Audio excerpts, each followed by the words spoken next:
தமிழக முன்னாள் முதலமைச்சர் புரட்சித் தலைவி ஜெயலலிதா அவர்களின் 78வது பிறந்த தினம் தமிழகமெங்கும் கொண்டாடப்பட்டு வருகிறது.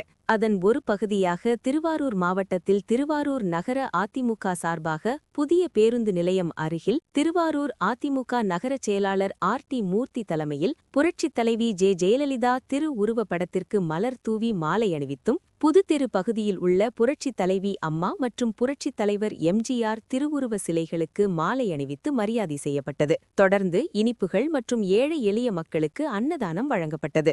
இந்த நிகழ்வில் திருவாரூர் மாவட்ட அதிமுக பொருளாளர் ஏஎன்ஆர் பன்னீர்செல்வம், மாவட்ட அண்ணா தொழிற்சங்க பேரவை செயலாளர் கலியபெருமாள், மாநில அம்மா பேரவை துணைச் செயலாளர் எம்ஆர் பாலாஜி, ஒன்றிய செயலாளர்கள் PKU மணிகண்டன் மற்றும் செந்தில், தகவல் தொழில்நுட்ப தஞ்சை மண்டல செயலாளர் தியாகராஜன், தகவல் தொழில்நுட்ப பிரிவு மாவட்ட செயலாளர் சின்ராஜ், வர்த்தக அணி மாவட்ட செயலாளர் ரயில் பாஸ்கர், மாவட்ட அம்மா பேரவை துணைத் தலைவர் புரொஃபஷனல் மதியழகன், எம்ஜிஆர் கருப்பையன் மற்றும் அதிமுக பொறுப்பாளர்கள், தொண்டர்கள், கூட்டணி கட்சியினர் பலரும் கலந்து கொண்டனர்.